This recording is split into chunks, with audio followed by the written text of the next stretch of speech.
going on? My name is Mark. I'm a senior here at WSSU. Exercise science major, just transferred here last year. Follow me on the gram at Leave Your Mark. So my name is Walter Thomas. I am a junior here at Winston-Salem State, and I am a motorsports management major. You can follow me on Instagram at WalterThomas45 and Twitter at W23 Racing. My name is Malachi McCain. I'm a senior graphic design major at Winston-Salem State University. I'm also the current pole mark of the Delta Chi chapter of Kappa Alpha Psi Fraternity Incorporated. Yo to the good brothers. How you doing? I'm Bruce Gibbs. Classification, I'm a senior, major, mass communications. Twitter, Instagram, you can follow me, you know what I'm saying? Bruce_Juice5. That's for both Instagram and Twitter. What's up, y'all? I'm Caleb Hill. Everybody around WSSU calls me Bam. I'm a junior. I'm from Raleigh, North Carolina. I'm the CEO of Solely Culture, and I'm a radical. You got a girlfriend, Nesbit? Norbit. I am single, yes, mainly because I've had those long-term relationships, of course, in high school and coming into college, and I kind of just realized, you know, I'm better off, you know, spending time with Walter and just finding out really what Walter wants and not wasting anybody's time. For me, being single is not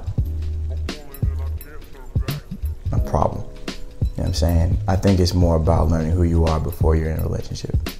Or even if you are in a relationship, learning who you are. I think the most important part about that is understanding yourself and then seeing if you can cohabit with somebody else. I think one thing that people value is being in a relationship, but they don't know what it takes or the trials and tribulations, I guess, of what it means to be with somebody else. You know what I'm saying? So I think what's important is you need to know yourself so that when you are attached with somebody else or you're moving into a relationship that you better understand, okay, at a basis, I know who I am. So I'm not redefined by someone else. Yeah, I'm single, mingling, you know what I'm saying? The reason why I'm single, I mean, I have a standard, you know. I want to find, you know, substance, you know. It's a lot of basic, you know what I'm saying? I like substance. That's what kind of sets the tone for me. You know, that's what I kind of get gravitated to. That's what I'm attracted to, you know. No, I'm not single. I've been in a relationship for 3 years. I am. I don't know. I don't think I have like a reason why. Like, I'm really focused on myself right now. My last relationship was not a bad one. Still cool. I'm talking to people, like I'm open to a relationship, but like I'm not like looking for one though. I'm more focused on my growth and what I'm trying to do right now. I feel like at this age, like it's not necessary to be like focused and set on a relationship. Like it'll come, you know what I mean? Like love comes and goes, but like you got to keep yourself at the center of things, really. Looks like you have AIDS. Really? Why? Bitch, you been fucking. Yes, I have been tested, probably once a year, mainly because I'm not that active as far as like, you know, with multiple people on a, you know, regular basis. As far as asking, you know, women, are they being tested? Once again, I keep to myself a lot, so I really don't ask that. So I definitely have been tested.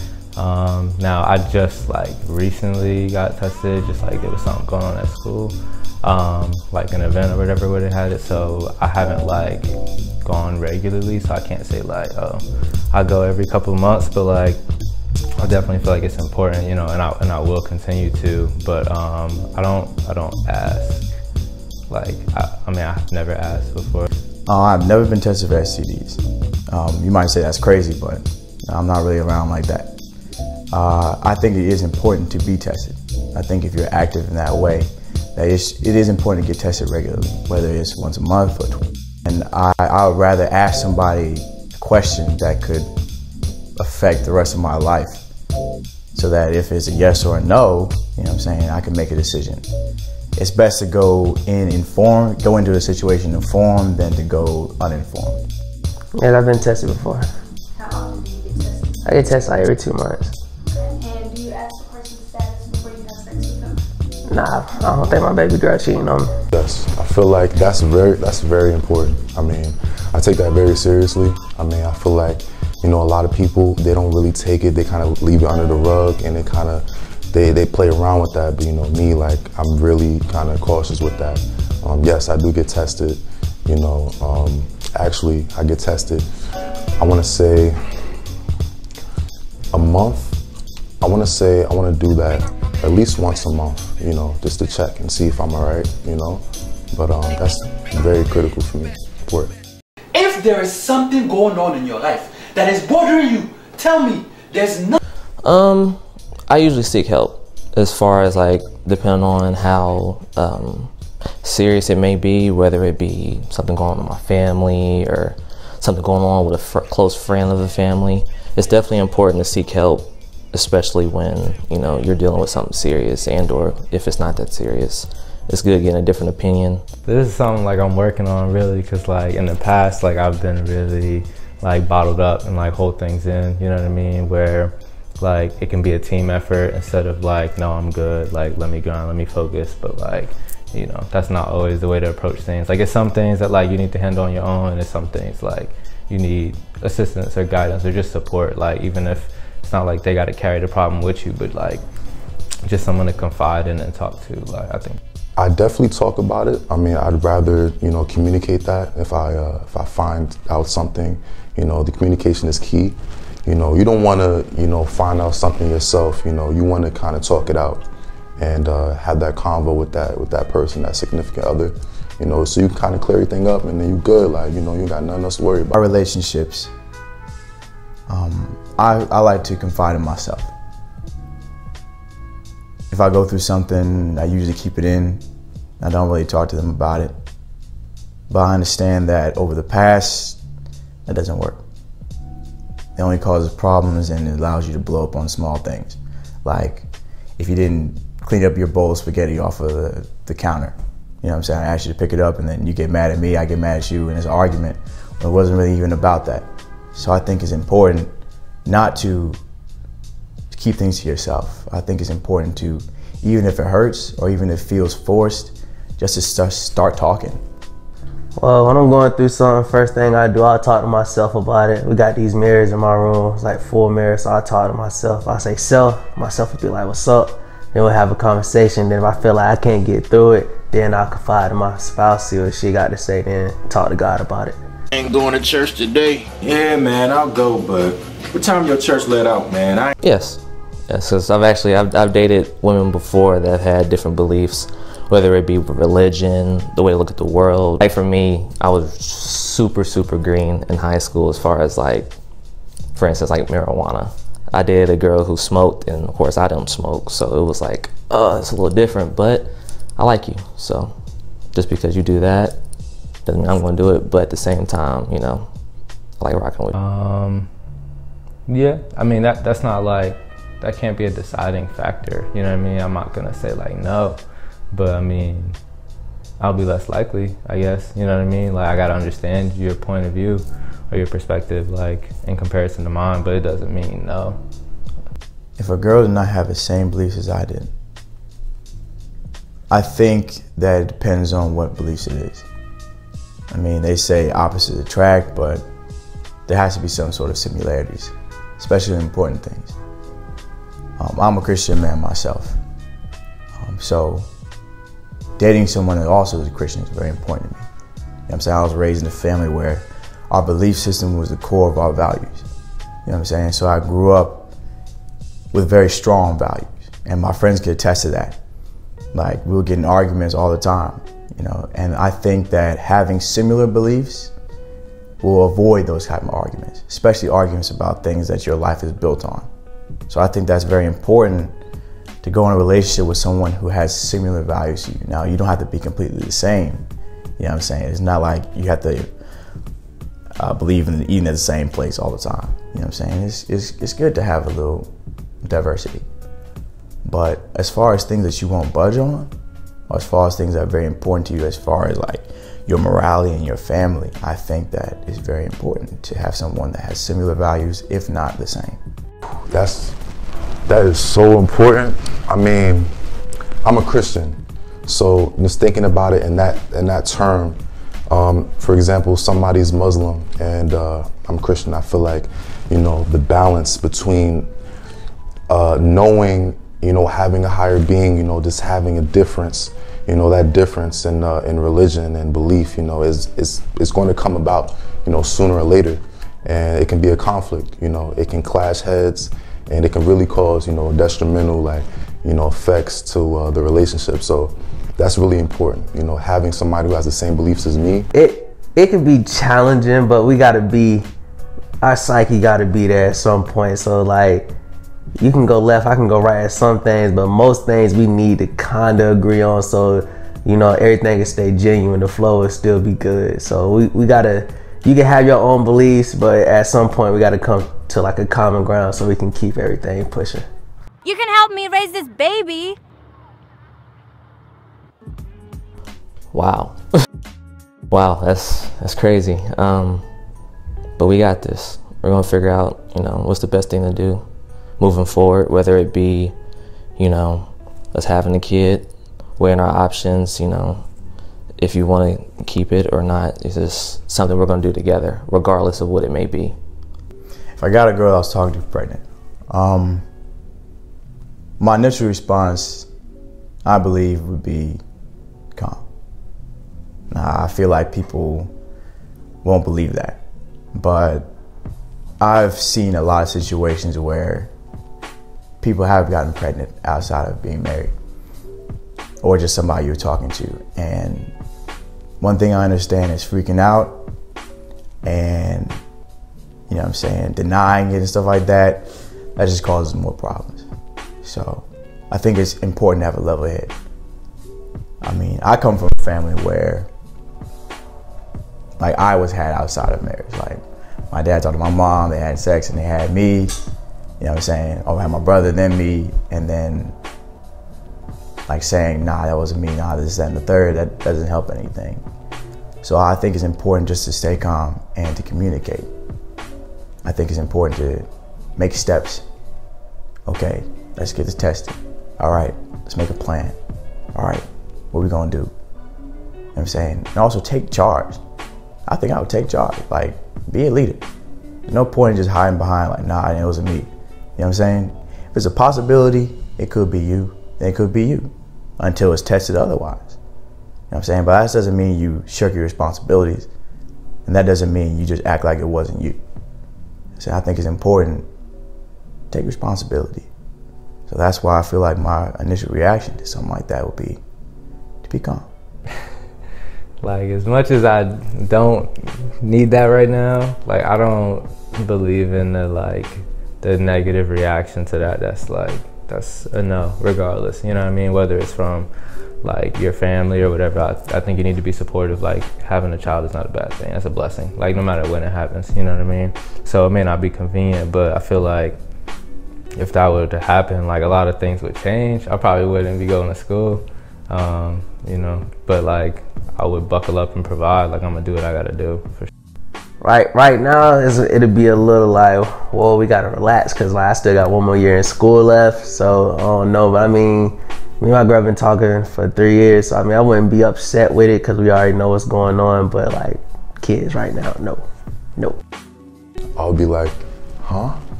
But nah, I would be like, nah, definitely, you know, talk it out. I'll be a little bit at first, you know, it'll be new to me, you know, just talking about it with her and soothing the whole situation, you know, not being stressed out.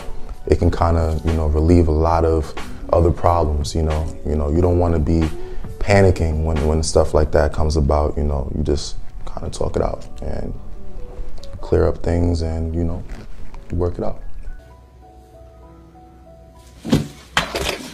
Hey, yeah. Forgive, but never forget, as far as that goes mainly. So I can definitely forgive you for something that you did, because of course holding a grudge or, you know, holding something over you, that's too much energy. I don't have that much to give out for certain things like that. I got a lot of stuff going on for me. So definitely move on and get past it, and we can remain friends. But as far as like, you know, forgetting about it, never. I think there's a certain stigmatism behind girls cheating versus guys cheating. I think if a guy cheats, then he assumes that, oh, she's supposed to take me back. Or, you know, oh, it's just something, I ain't never gonna do it again. I mean, some guys cheat just to keep it interesting. Of course, everybody knows the noobs don't cheat, so. Can't really come from a basis of understanding. But I do know one thing. If I cheated on my girl, I wouldn't expect her to take me back. Just for the basis of morality.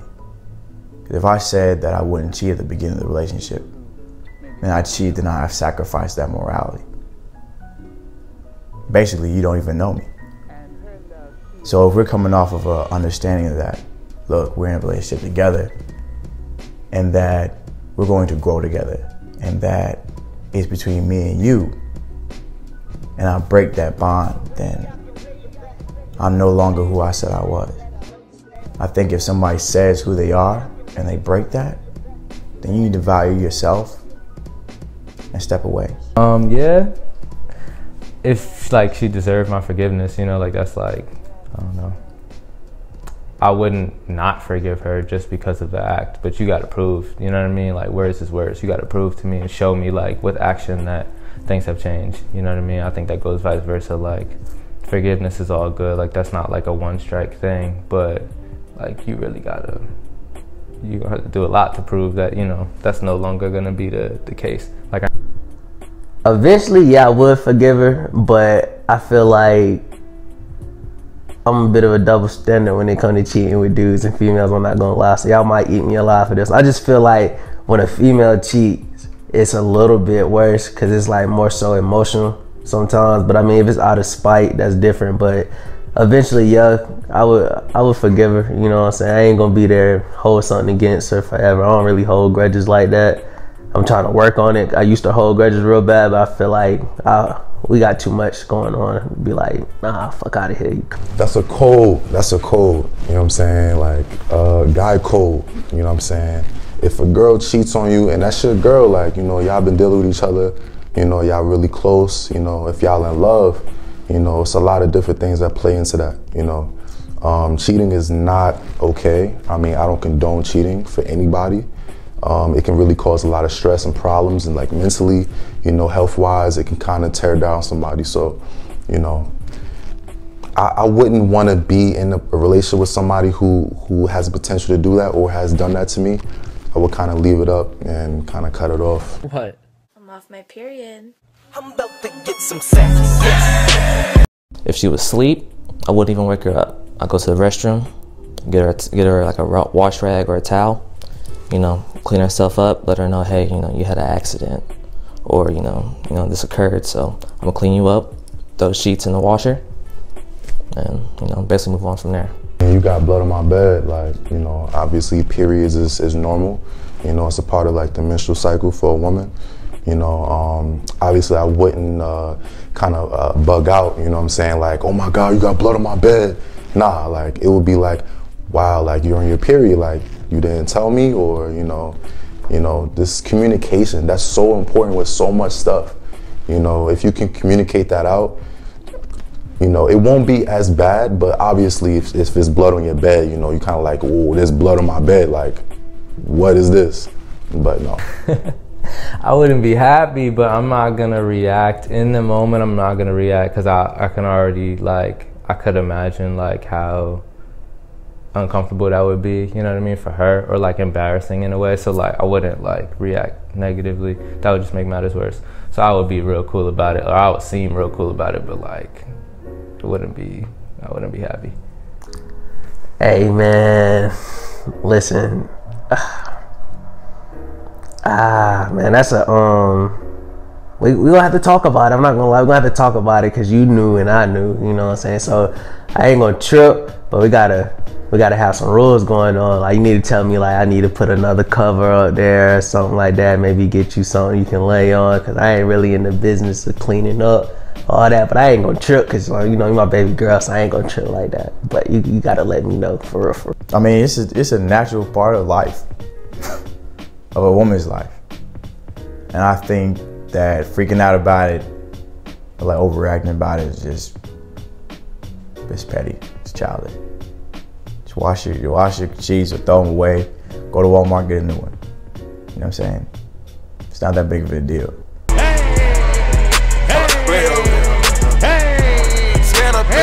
My parents separated. I was 5 years old. And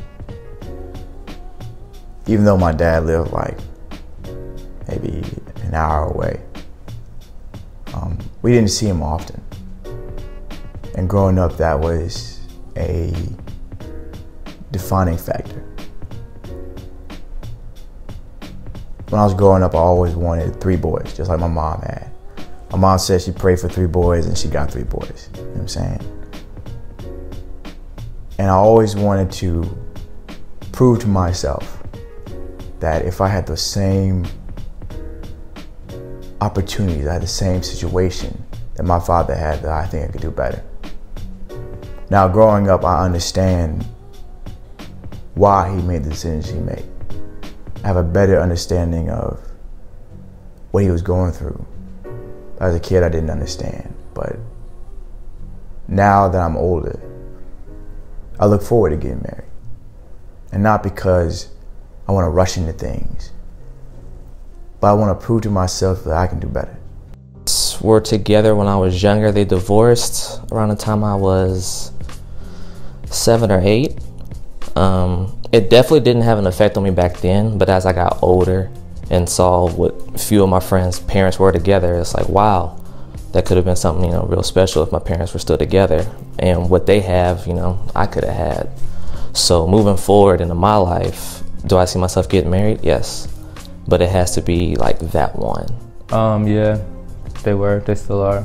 I guess that, yeah, that has an influence on it, because I definitely look forward to getting married. My parents, okay, so my parents, when I was a kid, I used to live in Brooklyn. At the time they were together. When I was getting older, I want to say around, they were together from, since I was a newborn to about 10, and then they divorced. You know, that kind of had an effect on me, you know, that being divorced, having your parents divorced is actually really, you know, effective in having the child, you know, seeing things differently with, you know, relationships and, you know, just finding somebody, finding a partner. You know, you kind of wonder, like, is this gonna last? You know, because if your parents, you kind of look back and, you know, in the back of your mind, you know, wow, like, can this be like my parents? Like, you know, I don't want this to end up like this. So, you know, you have a lot of trust issues with that, you know. So, yeah, that plays a part. You know, it can really mess up with your mind and your mental life. When my stepdad came into my life when I was like 7, my mom's and my real pops broke up.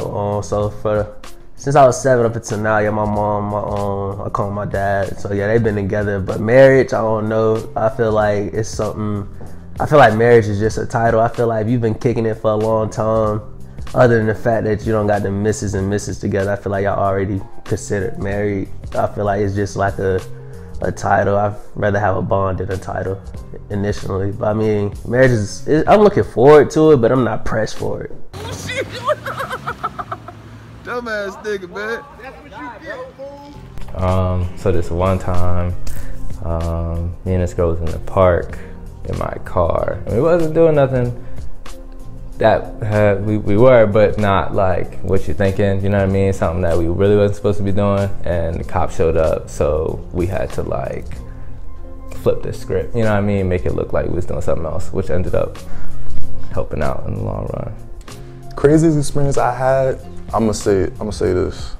I'm gonna keep it real short and sweet. I had a tracking device under my car. I didn't realize it, and everywhere I went, she knew where I was at. And I didn't know. I was like, whoa, how you know I was at Burger King like 5 minutes ago? And she wouldn't tell me. And she would just know everywhere I was at. I was in the bathroom. Oh, what are you doing in the bathroom? Like, and I'm not even in the state that she was in, you know? It's just crazy, like. And I figured out that it was a device under my car. And I was like, yo, you're bugging. Something's up here, something's not there. Like, whatever is supposed to be there is not there. And yeah, I had to leave her alone after that. It probably would have been in high school. Of course, I was dating, you know, I had a long-term relationship, and I was dating. And both me and my girlfriend at the time were on the track team. And her particular friend that she would hang out with every day would always be around us. And one particular time, my girlfriend wasn't there. She basically was, you know, telling me about how much she was really feeling me. And I don't know how, but basically the word got back out to my girlfriend, and it got crazy. I don't think I've had a crazy experience. Man, oh, if this shorty see this, she gonna kill me for this, man. Crazy experience, right? So it's my senior year of high school, right?